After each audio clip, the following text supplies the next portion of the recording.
Good morning, everyone. It is a pleasure to participate in this event with all of you, and it is an honor to share the stage with my friend and colleague Hyatt. We're going to be tag teaming this presentation where we're going to be talking about lactation feed efficiency. I'm going to be honest, I'm not going to lie, when we started to sit down and talk about, put our thoughts together about what we're going to talk about this, I almost regretted saying yes and agreeing to talk about this topic because it is a very complex and challenging one. We are used to think and talk about feed efficiency in other stages of production, but have we really applied the right lenses when we think about lactation, lactating sows? So our goal today is going to be challenge the current ways that we view lactation intake and performance, and perhaps look into different ways that we can improve efficiency during this period. So here's our roadmap. We're going to talk about why lactation feed efficiency matters in the context of today's hyperprolific sows. We're then going to discuss what makes lactation feed efficiency hard to measure and why many of the traditional methods that are used to evaluate lactation feed efficiency may mask some inefficiencies. We're going to look into some new insights on different ways to look at lactation efficiency categories and technology's role, and end up with some key takeaways about defining, measuring, and managing lactation feed efficiency. So the fundamental goal for sows during nutrition is pretty simple. We want to maximize feed intake and nutrient intake to maximize and optimize milk production while minimizing the sow's body reserve losses. I think it is simpler said than done. A lot of the requirements during this time period are going to depend on different aspects, such as sow body weight and body composition. I think Dr. Thomas alluded to the fact that heavier sows will have heavier maintenance needs, higher maintenance needs. And in addition to that, milk yield and composition, which is driven by litter growth and litter size, will also influence the requirements during this time period. I believe that several advancements in health, facilities, management, nutrition, alongside with genetic selection, have resulted in unprecedented levels of sow productivity. And this increase in sow productivity has also increased the metabolic demands for these females during lactation. Sows today are winning larger and heavier litters. I believe that a great driver for that has been the genetic selection for improved total born.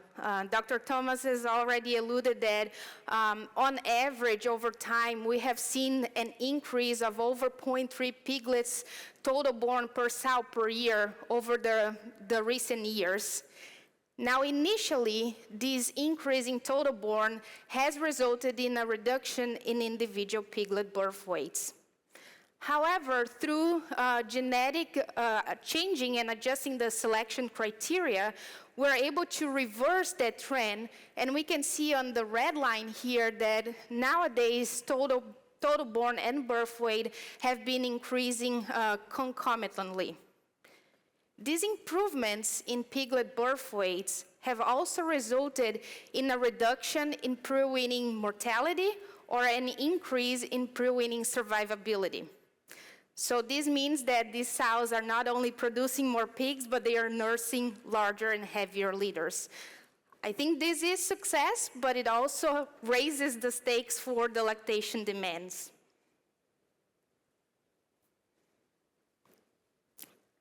Animals and females today are also growing faster than their predecessors. When we look at the genetic trends for lifetime daily gain, we can see the trends in blue for the terminal lines and in red for maternal lines. As you can see in this graph, the rate of change in growth rates in our maternal females is pretty similar to what we see in terminal pigs.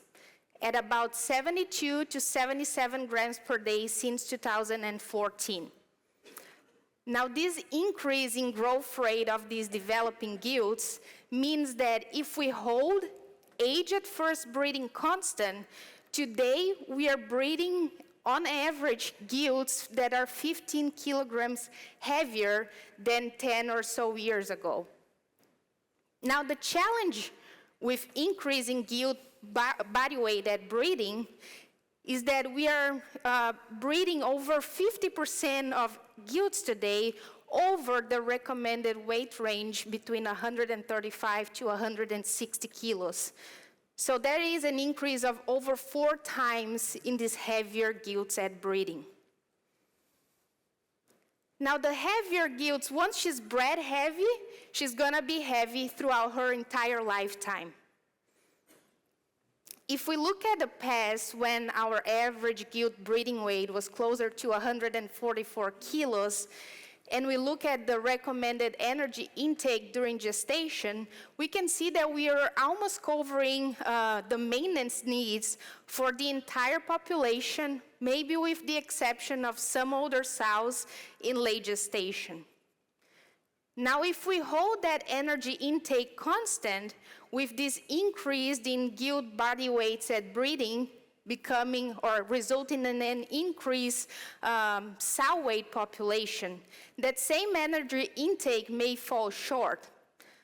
Starting on the second gestation on, we already see that females would be fed below their maintenance needs during late gestation, or in some cases impair this throughout the entire gestation. So this increase in body weights would result in an average of about 250 grams extra feed to meet the maintenance requirements for this second gestation and on females. Now, this is important.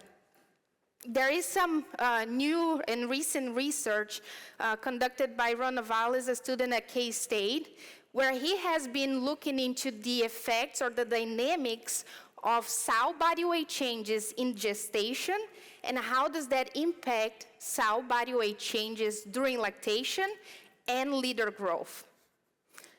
Now, what he has found is that when sows are gaining body weight, maternal body weight, meaning the body weight from breeding all the way up to 48 hours post-farrowing, so without accounting for the litter.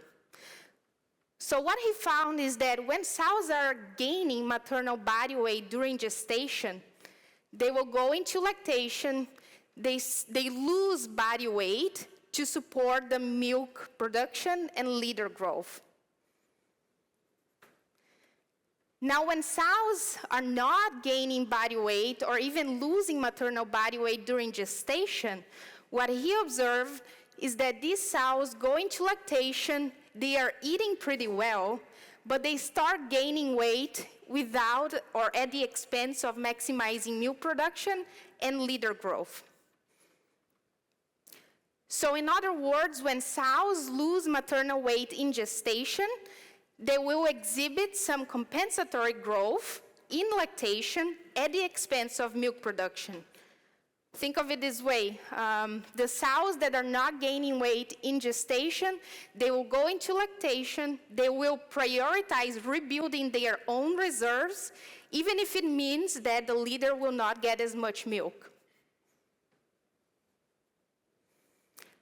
The other aspect is that the body composition of today's females is very different than females in the past.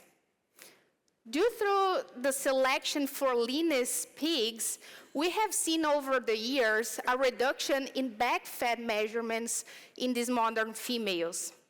It is not uncommon to see back fat, millimeters of back fat ranging from 11 to 16 millimeters at farrowing commercial production systems today. In addition to that, we have seen in more recent years a significant increase in loin depth on these females. So today's sows are much leaner and they have less adipose tissue to draw on, meaning if during lactation their nutrient intake is not enough to meet their demands, they might start breaking down muscle sooner. So if we look at all of these increased in productivity together, we are able to model the nutrient requirements during lactation and the energy intake or the energy supply. If we think about a female today that is heavier and is weaning on average 14 piglets with a growth rate of 3.5 kilos per day for litter growth, we can see that today the demands during lactation have increased almost 40%. Now, if feed intake doesn't increase proportionally, we will see that these females will need to rely more heavily on their own body reserves to supply that energy demands. And if we think about the selection for leaner and more efficient pigs in the growth finish phase, that may have resulted in lower feed intake in lactation, or at least it has prevented it to increase proportionally to the increase in the lactation demands, especially on the younger females. And so maybe pushing these females to the limits may be one of the contributing effects to the industry challenge of retaining P1 and P2 females. So we need to find ways to improve the energy efficiency, especially on these younger females. And that was just looking at an average female. And the reality is, when we look at production systems, this is the picture that we see.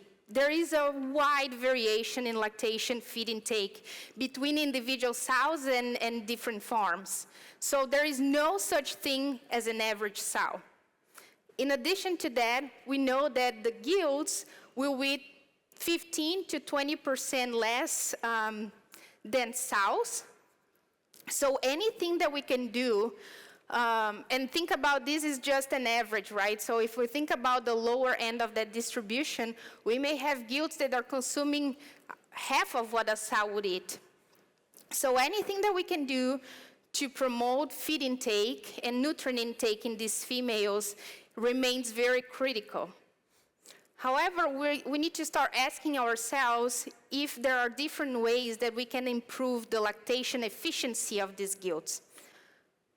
Or perhaps in those females, maybe some older parity sows that are able to eat beyond their requirements for maintenance and milk production, can we better manage their resources to improve their efficiency during the lactation period?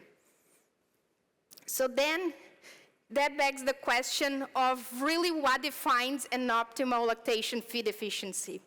If we think about the growth finish phase, for example, it's pretty straightforward. We're always trying to find ways to minimize the amount of feed per kilogram of body weight gain, or maximize the gain per kilogram of feed intake. But what about these lactating sows? Now, traditionally, and in the most practical way, we look at it in a similar manner. So it's how effectively a sow is converting the feed and nutrient intake into milk and piglet growth. So we would be looking at sow lactation feed intake per kilogram of litter growth rate, or sow lactation feed intake per weaned pig. Now, this is a very intuitive metric. It is a basic efficiency indicator. It is tied to production. It needs inputs that are more easily obtained.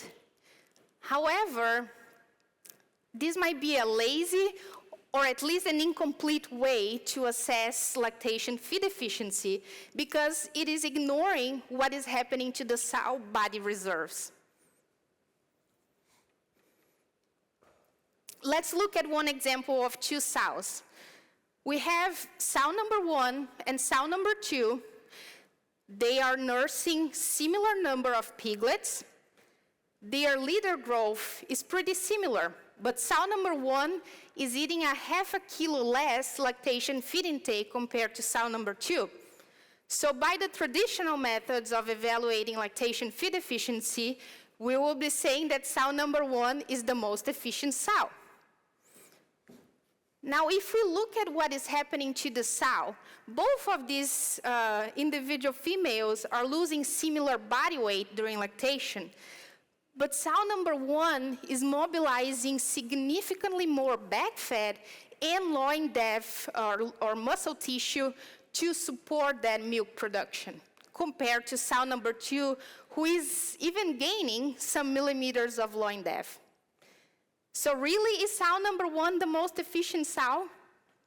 We need to consider that these females, sow number 1, for example, will need to recover that body reserves with increased feed intake in the next gestation cycle.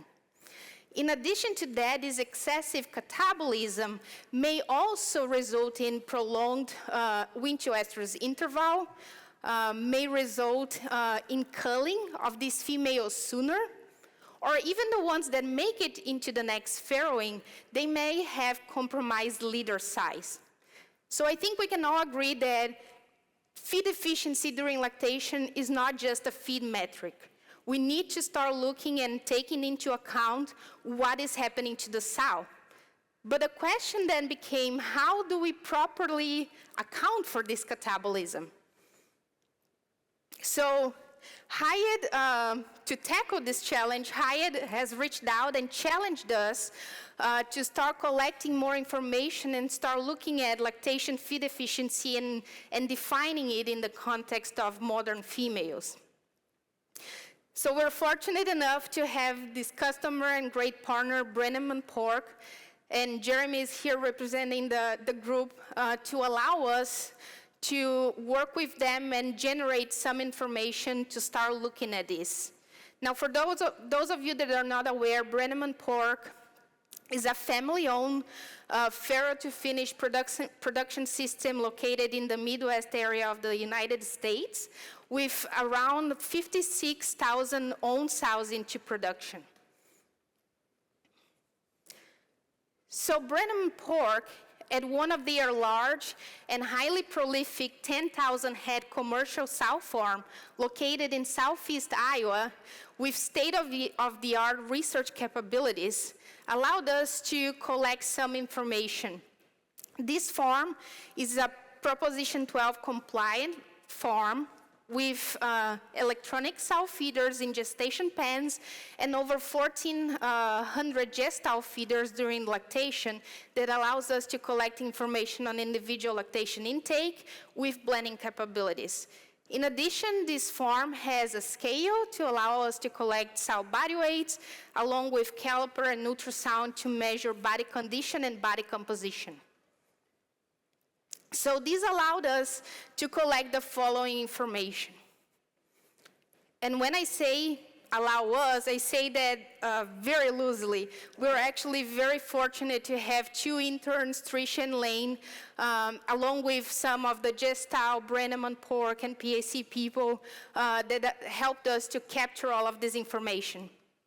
So we looked into data from approximately 900 sows with an average parity of 2. So you can see that it's a pretty young herd. For the purpose of the analysis that we're gonna look into the subsequent slides, we grouped the gilts with the older parity sows together for the analysis. So the data that we collected here included sow body weights, caliper, back fat, and loin depth measurements at entry into the farrowing room and at weaning. And we also were able to extract farrowing performance, including total pigs born, born alive, stillborn rate, and mummies. In addition to that,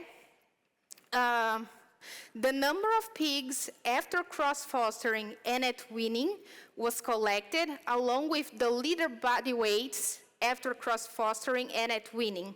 We also collected data detailed data on piglet removals and mortality, including reasons and weights.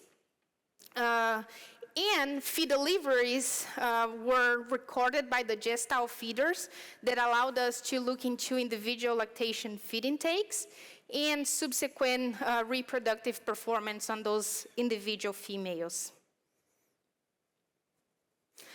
So using this data, we were able to start measuring and looking at the energy pools during lactation. When we look at this flow chart, this can help us describe the energy metabolism for females during the lactation period. Think of it this way. The feed intake or the energy intake through feed intake, along with the energy supply by body reserves mobilization, will serve as our inputs. Now, this energy will then be available for milk production, which will in turn translate into piglet growth and piglet and litter weight gain, which is our outputs. Now, if females are losing or not eating enough to meet their demands, they're going to mobilize these body reserves, which is an energetically inefficient use of body reserves to support milk production and milk yield, because we're going to need to recover those reserves in the next cycle. So with the data that was collected, we're able to start quantifying these energy pools and try to understand the energy efficiency for these females in lactation. So if we think about the energy intake, that would be a reflection of feed intake and the energy composition of that diet. The energy used for milk production can be estimated through equations that utilize litter size and litter weight gain. Now, to quantify the body reserves mobilization, we can look into the estimated body lipid and body protein composition on those females, or content, at the entry into farrowing and at weaning. And the difference will help us indicate or understand the body reserves mobilization. Now, the equations to estimate both maternal body lipid and body protein are based on maternal body weights and back fat measurements. So you can see that for the equation to estimate maternal body protein, there is a negative coefficient for back fat, meaning the higher back fat content on a female, the lower the muscle content. Now, using the data collected for those 900 females, we estimated the body lipid change during lactation in the x-axis using those equations and plotted it against the measured back fat change during lactation. And as you can see here, there is a pretty strong correlation between estimated body lipid change with back fat change during lactation, which is not surprising because that equation utilizes back fat for this estimation. Now, what was interesting to see is that when we plotted the estimated body protein change during lactation with the actual measured loin depth change during lactation, we can see that there is a very weak correlation. And I guess this is not surprising because, as we've seen before, the body composition on these modern females is very different than the composition of females when those equations were developed. So we could see that those equations used to estimate body protein changes may not accurately reflect the muscle tissue mobilization from these modern sows. We then thought of, can we use sow body weight changes as a proxy for understanding body composition changes? And if we see at these graphs, looking at the correlation between sow body weight changes in lactation with the measured back fat and loin depth changes, we can see that there is a slightly better correlation between those variables. However, you'll notice that most of the sows that gain loin depth during lactation would also lose body weight during lactation. So body weight change alone is not a good, reliable estimator of body composition changes in these modern females. Then we decided to take a different approach and look into lactation feed efficiency based on individual categories where we categorize females according to their milk production and catabolism, looking at or based on the actual measured back fat and loin depth measurements. So the milk groups were defined as low milk production based on females that produced below the average milk output within their parity category. The high milk producing animals represented females that produced above the average milk yield within their parity categories. And to define the catabolism, we looked into and consider low catabolism females that either maintain or gain back fat, loin depth, or both tissues. Now, the high catabolism females were those females that lost both back fat and loin depth during lactation. So using these categories, we are trying to find a balance to estimate productivity in terms of milk production, but also accounting for the body, female body reserves changes during lactation. All right, we got the mic switched over? Yes, great. Okay, well, so Carine and I worked pretty closely on this, but I frankly needed her help because we were having a little trouble figuring out what this new definition of lactation feed efficiency needed to look like. So after she did all the hard work of helping peel apart this data a little bit, and she kind of brought these categories to me the hard part for me was going to be then restating that as high milk, high catabolism for all of the ensuing slides. So thankfully, Carine knew of a Brazilian paper from the poultry industry that I think maybe does a better job of illustrating what these categories mean. And we'll see if So from here on out, I want to kind of classify these girls under these new names. But I think Carine did a good job setting it up. So for those low milk, low catabolism sows, those would be the girls we might think of as being selfish, right? They're keeping body reserves for themselves at the expense of the litter. Comparatively, our high catabolism, low milk sows, we call those the inefficient sows. Those are ones we really hopefully don't want very many of in the population, right? Because they're catabolizing a lot of body tissue, but not producing a lot of litter growth either. Conversely, on the blue shaded charts there, we've got our super sow, right? The super sow that hopefully the geneticists in the audience will find ways to make more of. But those are the girls that are producing a lot of milk and litter growth while still maintaining their own body tissue. And we've got a lot of girls in the population that could be classified as martyr sows. I like that name probably the best because I think it best describes it, right? She's the Holstein that's milking like crazy, but at her own expense. And we see that sometimes result in them exiting the herd early or not breeding successfully, but we need to find ways to manage those sows. So as we go through these results, I think ultimately that's what the conversation needs to lead to is what of these categories can we maybe select for and against? And for those in these categories, are there things we can do to manage the presence of some of these different things? So as we look at the populations of these categories when it regards to gilts and sows, ultimately we have more animals who are at a negative in terms of catabolism index. And especially when it comes to the selfish sows. These, again, we don't have very many of selfish sows and gilts, but these are the girls that are catabolizing a decent amount of tissue, or not very much tissue, but also low in terms of milk production. And this population was pretty low. We had 13% of gilts and 22% of sows fitting into this category. For our inefficient sows and gilts, we've got a higher population of these girls in the population.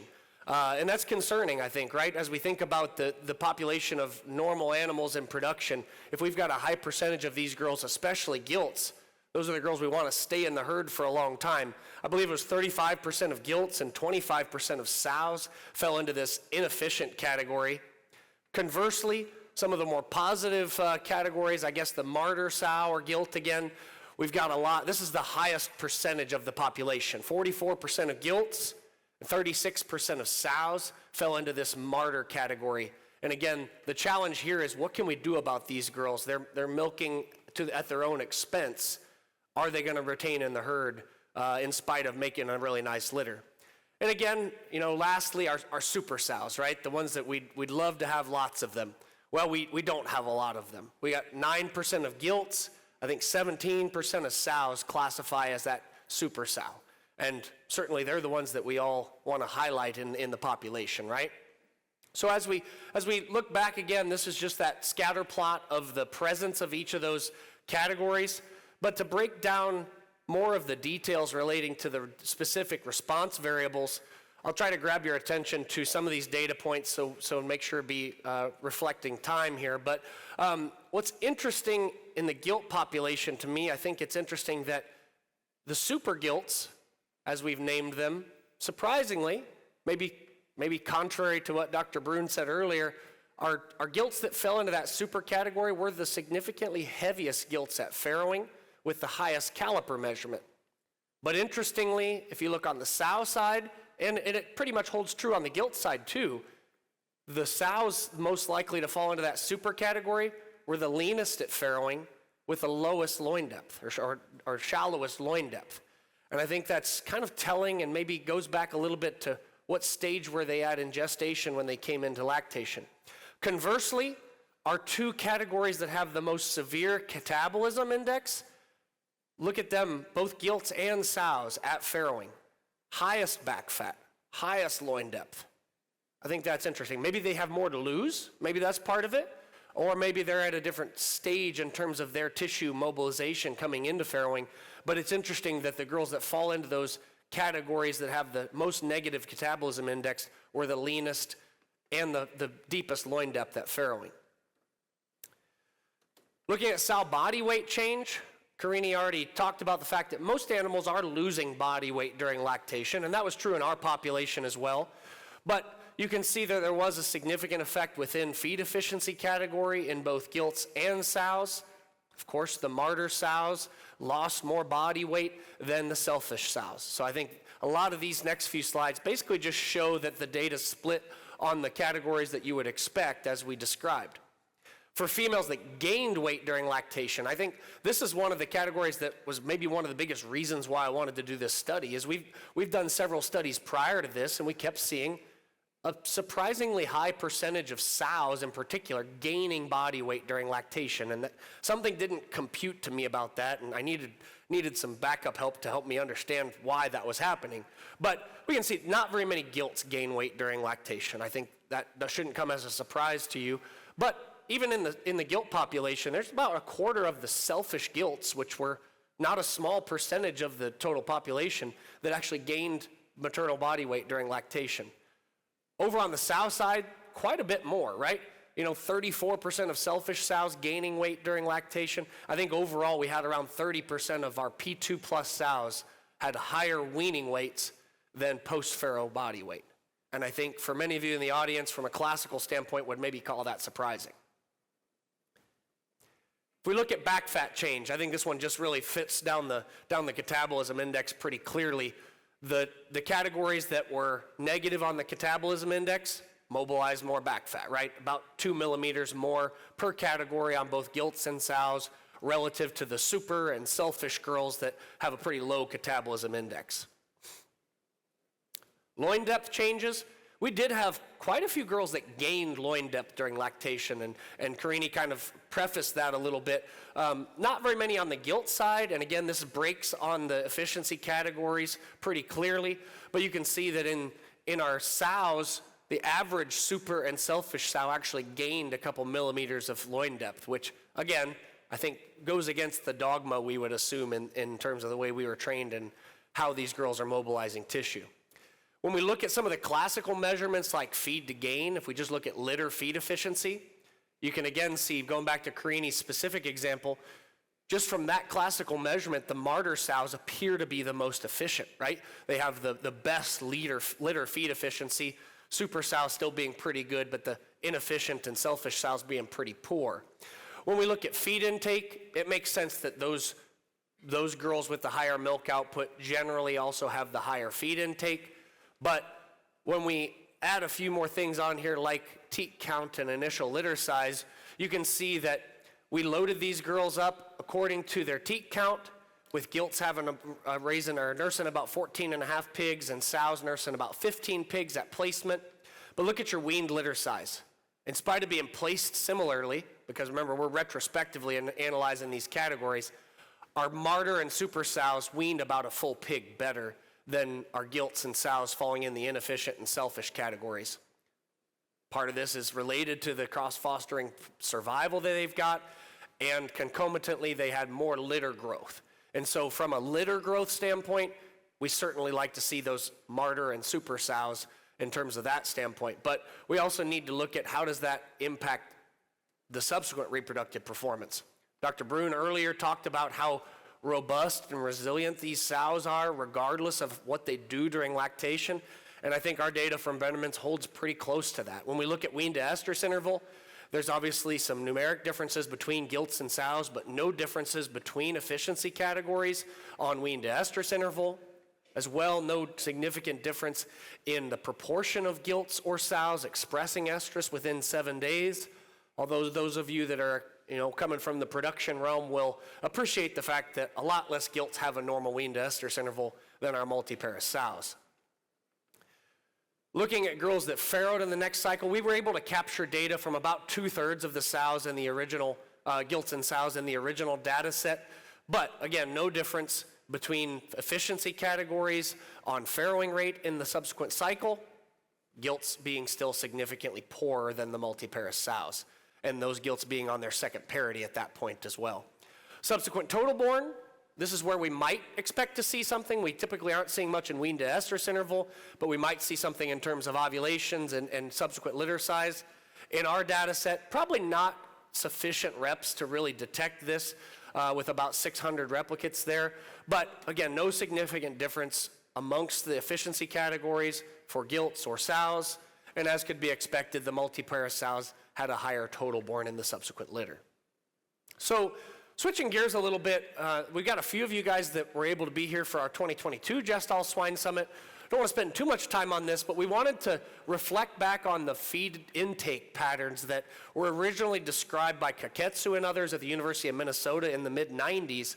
But they classified sows into 6 normal feed intake patterns in the general population. And those can be named rapid, major, minor, gradual, low, high, high, and low, low, low, as you can see on the screen here. We revisited those categories in 2022 in a subset of about 12,000 sows.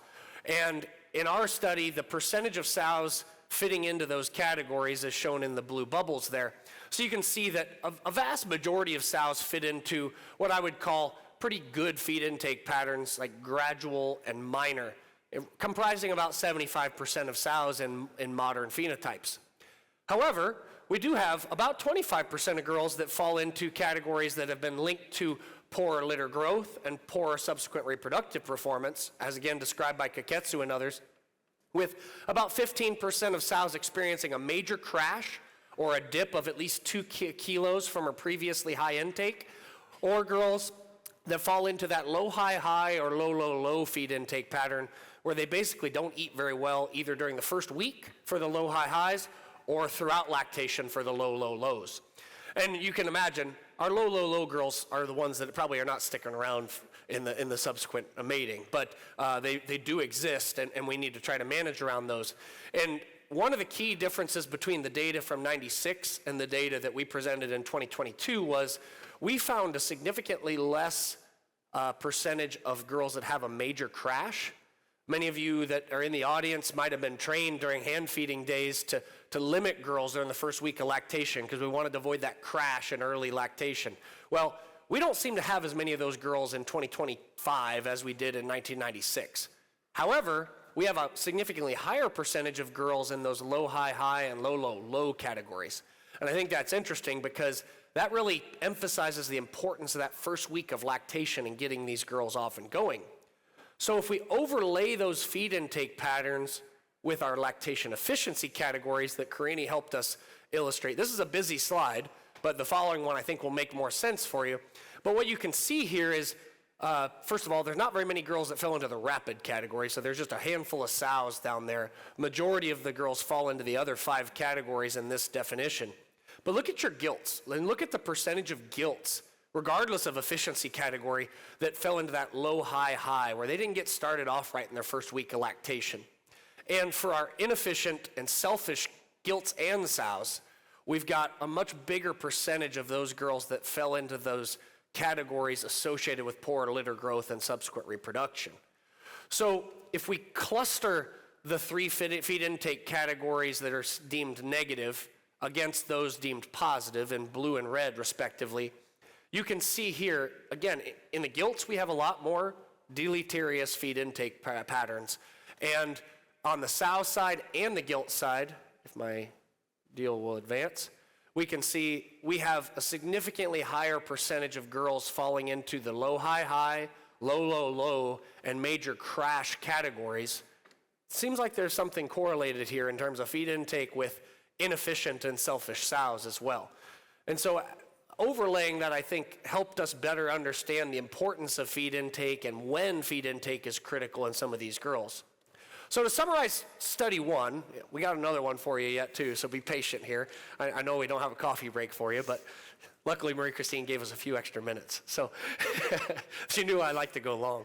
But as probably not surprising to you guys, there is a wide individual variation that exists in feed intake, body loss, tissue catabolism, and milk output in the modern sow. Lactation feed efficiency estimations, although they historically haven't, need to account for body tissue mobilization as well. And thankfully I had Carine and PIC's help to help develop some of the methodology that we need to continue to validate to confirm the long-term impacts and ensure repeatability across cycles, farms, environments, genetics, and different nutrition programs. But I think this sets the stage for maybe challenging the mindset of intake being the only thing we need to focus on in lactation. It's clear that body weight and estimated body protein changes, going back to the 2012 NRC, based on back fat, don't accurately reflect tissue mobilization in the sow today. So one thing that I come away from this as someone who likes to do commercial sow farm research and routinely runs into issues where we don't have sow scales on a lot of commercial farms, I guess I would beg the audience the question, does this maybe enable us to bring in an ultrasound machine, which at least is more mobile in terms of its ability to come in and measure static animals with less labor challenges? Maybe we can use back fat and loin depth mobilization without body weight in some future commercial trials to accurately reflect lactation feed efficiency. And I think that's something to contemplate, because we always run into these challenges of needing replicates without all the equipment in a lot of these commercial sow farms. But in our data set, it's clear that only a minority of sows are what we would describe as truly efficient, those super sows. You know, it's less than 20% of the total population. And as probably is not surprising, our gilts are definitely the most at risk in this population. The majority of our gilts fell into those high catabolism groups. I think 80% of the gilts were deemed highly catabolic and falling into that martyr or inefficient category. And hopefully we can find ways to maybe manage that or select against that in the genetic side to minimize that. But interestingly enough, despite all the differences we saw in body loss amongst these groups, there was no direct linkage to short-term reproductive performance. So I think that coincides with what Dr. Brun said earlier. They rebreed for the most part, and we don't really see a lot of impact on subsequent total born. But I don't know that we really know the long-term cost, because we're only able to follow that through on a portion of sows for 1 litter. Long-term would be interesting to look at what that does for gilts. So luckily the second study is a little shorter for us, but I think it takes the last point there a little bit further in the fact that we've got some girls that are inefficient and multi-paris sows that are gaining weight and not doing a lot with it. And so we wanted to look in a multi-paris sow population and look at, maybe do we need to give them ad lib intake for the entirety of lactation, or will we hurt performance? So we went back to Brenneman's. Luckily, they were willing to let us do another study in spring of 2025. And my colleague, Dr. Dalton Obermeyer, kind of championed this follow-up study.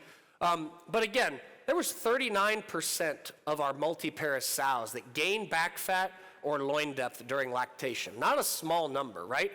And 22% of gilts gained back fat and loin depth, which I think is really surprising. And Dr. Brun highlighted one of the papers earlier in the presentation, and as well there's a paper by Manas and others that is unpublished that showed that additional feed allowance beyond requirements after day 15 of lactation has no additional benefit to litter growth or rebreeding performance. Well, historically, most of you in the audience have provided ad lib feed intake to sows in lactation, at least in the post-hand feeding days, because that's probably the way your equipment is set up to keep feed in front of them at all times, whether you have GESTAL feeders or tube feeders or some type of other feed delivery mechanism. But I wanted to challenge that mindset a little bit in that if we know that these sows are high intake and we know what their requirements are based on their nurse litter size, why do we need to provide unlimited feed resources? There's a point where it becomes not useful or not a good use of feed and dollars. So in this study, we allotted 315 only multi-pair sows at Brenneman's to one of two treatments where our ad lib sows were, as per study one, just fed ad libitum throughout lactation, but measured with intake using GESTAL feeders. And our second treatment was controlled sows. So from day 0 to 9, we did nothing with these girls. We left them ad libitum just like their control counterparts. But at day 10, Dalton allotted these sows to treatments, balanced for litter size. I think we nursed an average of 14 and a half pigs at day 10. And we placed a maximum feed allowance with PIC's help and guidance to pick some good numbers. And other than that, we collected the same data as we did in study one, except in this farm, we didn't have sow scales. So we weren't able to get sow body weight in this smaller study. But off to the bottom right, you can see the daily feed allowance maximum that was chosen based on the nurse litter size at day 10. So on the GESTAL feeder, if she was nursing 14 pigs, she had a maximum allowance of 9 kilos for the remainder of lactation, okay? If she crushed a pig, we'd bump her down half a kilo because her requirements decreased with less nursing pressure, right? You may notice the far right column, the delivered lysine in grams per day.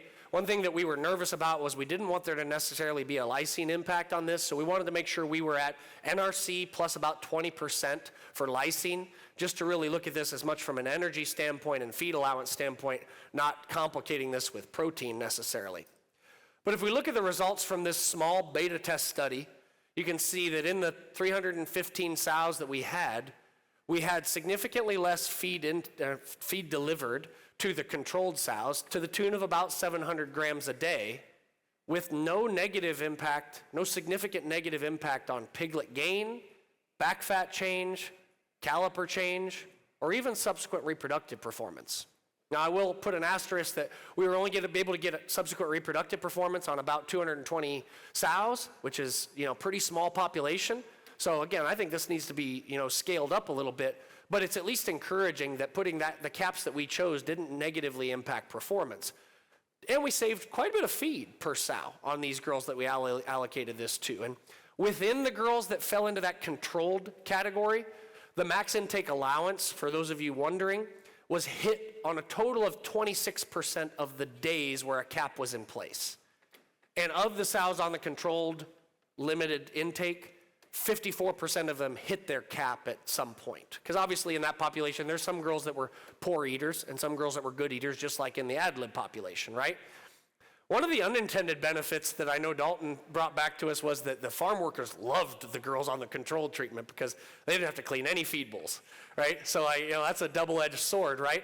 But at the same token, when we talk about labor challenges and we talk about people paying attention to the right things, not having to go out and clean wet, nasty feed that's wasted is an advantage, is something interesting here. And if we extrapolate these feed savings, because 5.5 kilos doesn't seem like that much, but if we extrapolate that out to this farm and applying this strategy on only our multi-pair sows, just with the assumption that we wouldn't do this on gilts, this would result in a feed savings of over 60,000 kilos per year for this farm. So it's not an insignificant amount of feed savings for a pretty simple thing to just put a cap on if it's a justified cap with a known litter size. And with some of the APIs we have with different herd management companies now, we could even have that automatically sent to the farm system to be able to place that cap on there. So the key takeaways here in study number 2 is, first of all, I'll admit we need to replicate this on a bigger data set. This was a trial run, really, at the end of the day, to make sure that it was worth pursuing further. And I'm really glad we had Brenneman's to do this, but I don't know that a 19-day lactation is maybe going to yield the most differences here. And so I'd really like to repeat this in a farm where we've got a longer lactation, 22, 23, maybe even 28 days, because I think that would tell us a little bit more about both ends of the spectrum in terms of litter gain and feed wastage. But ultimately, it begs the question that if there's a significant number of sows that are not catabolizing tissue, do we need to feed all of these girls ad libitum throughout lactation if we know who those girls are who are inefficient? It looks like capping feed allowance can also reduce feed wastage and labor needs for farrowing management, which is certainly something we're always looking for ways to reduce labor. And ultimately, using equipment like electronic or automated lactation feeders to provide that assigned feed allowance, this may allow commercial farms to optimize that lactation feed efficiency and provide additional feed savings beyond what they're accustomed to. So to wrap things up, and I hope we have some good questions, because I knew we kind of threw a lot of stuff at you, and I think these feed efficiency categories are a pretty interesting concept. But for me, some of the big take-home messages, I want to go back to Carine's intro. This isn't even so much about lactating sows, but to me, the fact that we are, as an industry, breeding over 50% of our gilts too heavy is a problem. And we've got the opportunity to do something about it, but we need to face the music a little bit here. We've got sows also that appear to be losing body weight in gestation, according to some of the PIC's research, then compensating in lactation. And I don't think anybody thinks that's necessarily a good thing. So we're obviously, a little out of whack on some of these girls on how we're feeding them. And it's very clear that lactation efficiency is complex, and it's probably why we didn't have a good definition before. And we probably need to refine this one, but we're trying to give you something here, because it's clear that what we were doing before was inadequately encompassing lactation efficiency. And those oversimplified metrics, I think, can be misleading, especially in today's prolific and extra lean sows, maybe favoring those martyr girls more than it should. Again, Carine said this well, there is no average sow. And it's clear that if we have the data, you can't manage what you don't measure, right? But if we have the data, opportunities exist to personalize feed management, maybe use genetic selection to select for some of these efficiency profiles.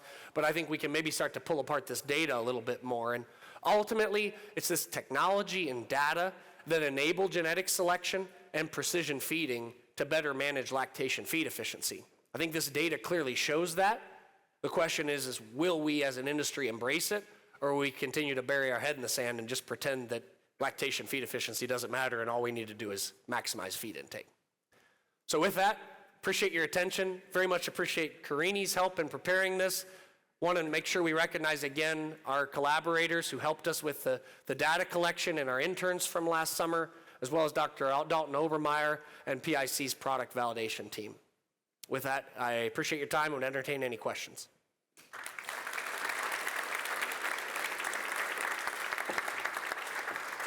Good, challenging on thoughts, and I'm certain we're going to have some good questions. So please come up to the microphone whenever you're ready. That was a really good talk for both of you.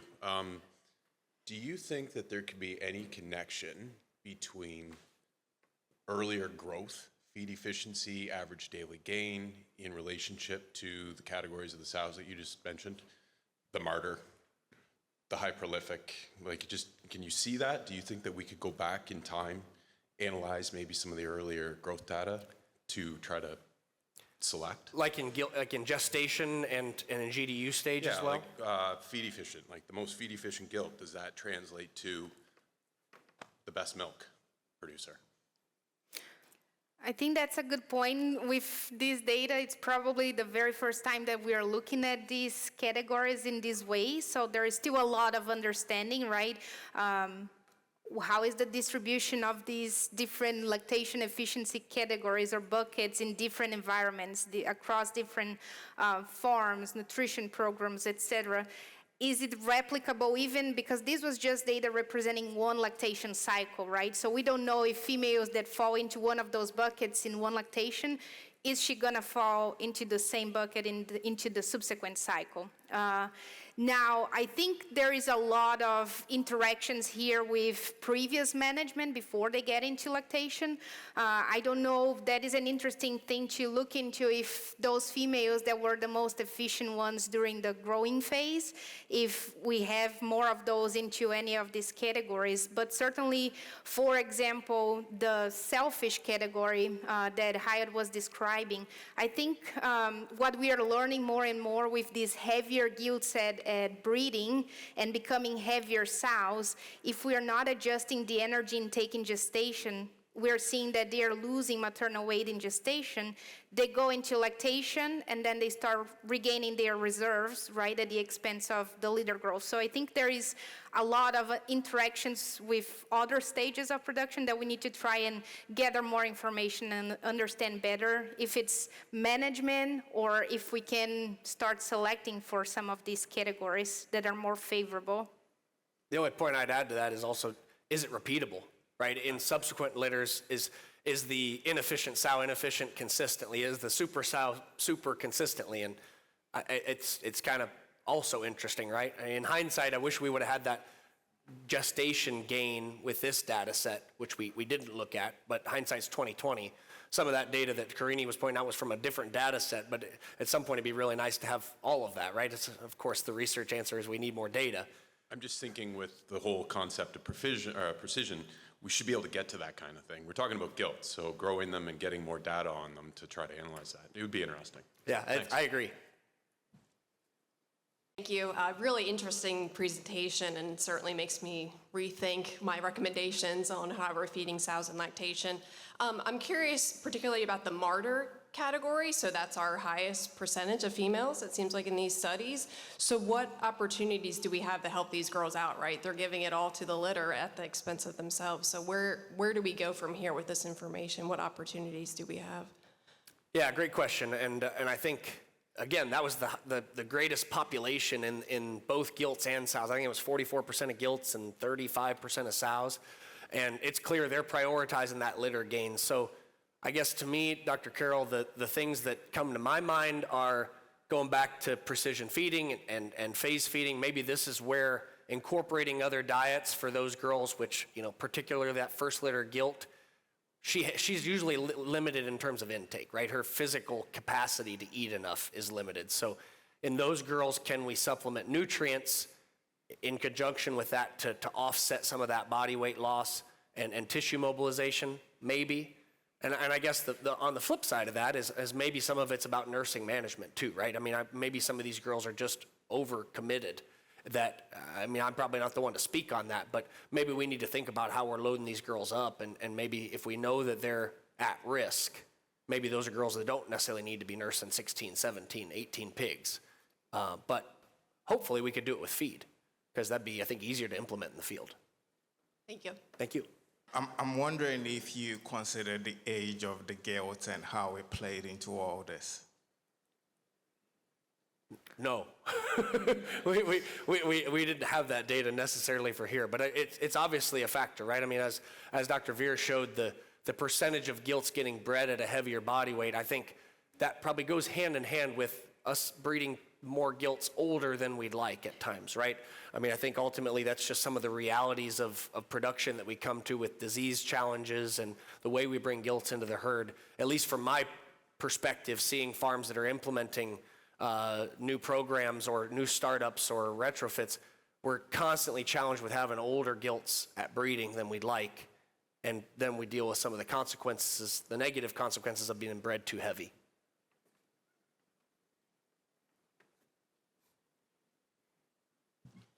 Thanks for your presentation. I had a question about the limit-fed sows. For the treatment group where you did limit feed them, only 50% of the sows actually were limit-fed. Of those 50%, was there a difference in the subsequent performance? Yeah, great question. Thanks, Dr. Capozzolo.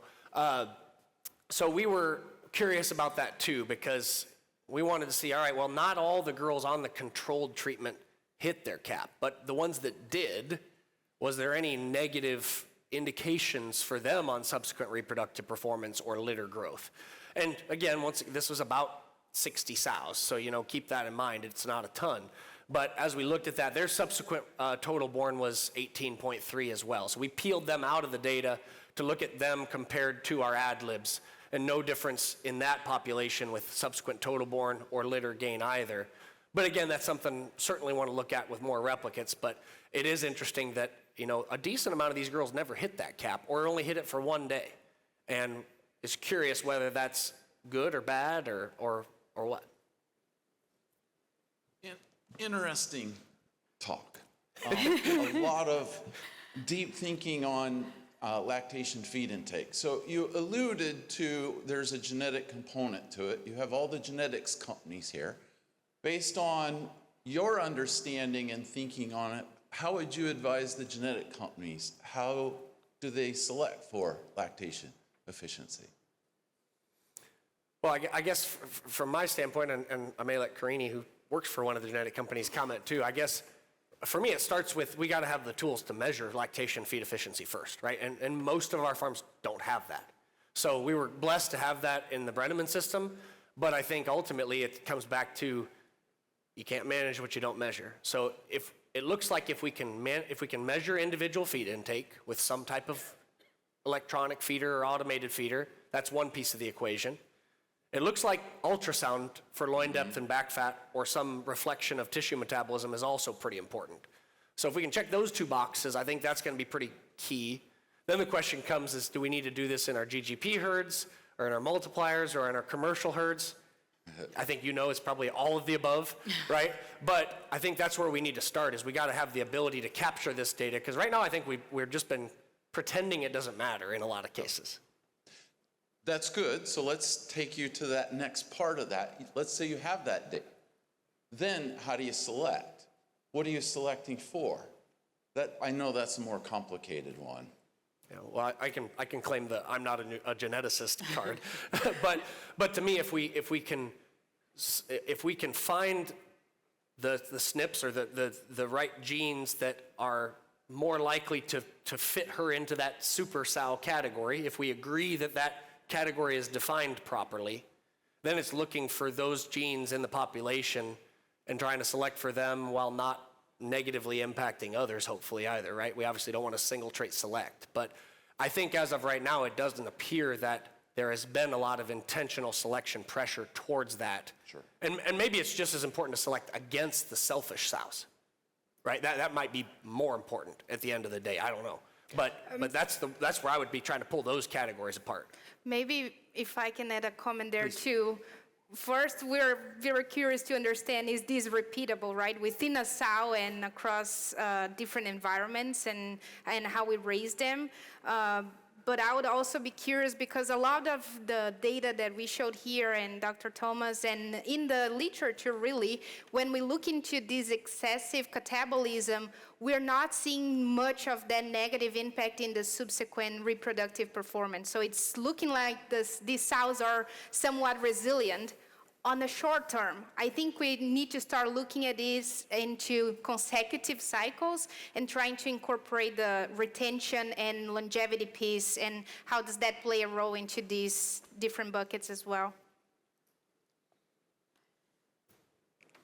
One question around the overweight gilt, and certainly, we have our paradigms in the system of age. We're breeding them at so many weeks, and do we need to start utilizing more technology like the cameras to estimate weight and breed more on a weight versus age basis?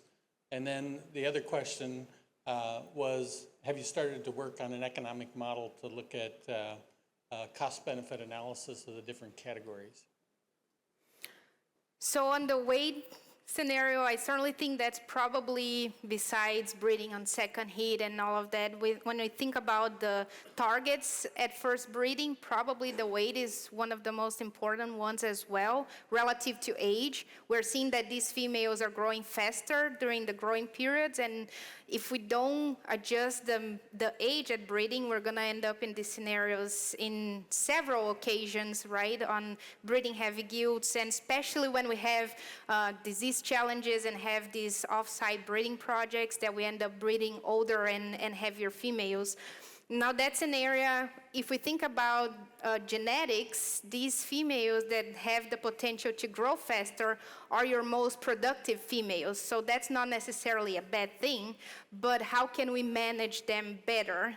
We've tried to look into, and I think tomorrow there is gonna be some talks around this topic as well. We've tried to look into ways, if we could, at least control some of that growth through nutritional manipulation during the growing phases. And as a short-term summary here, essentially it's really hard through nutritionally controlling that growth rate. If we reduce energy, lysine, we may have some other unintended consequences in behavior, and they will just eat more, right, and become less efficient and being bred at similar weight. So I think perhaps the avenue that we need to start understanding better is the age component, or even with the technologies that become available, if we can try to control that growth through controlling intake rather than manipulation through nutrient levels.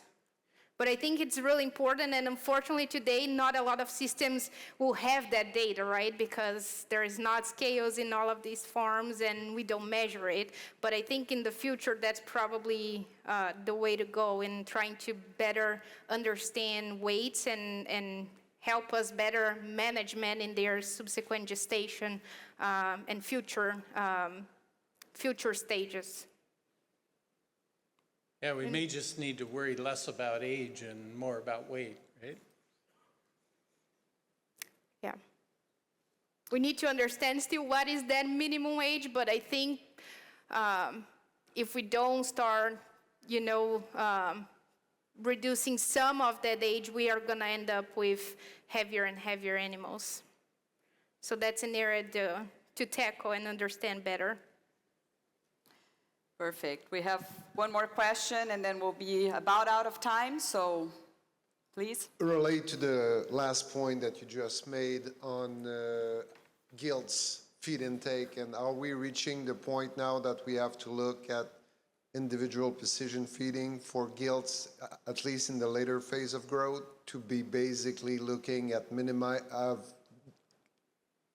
controlling intake in those animals?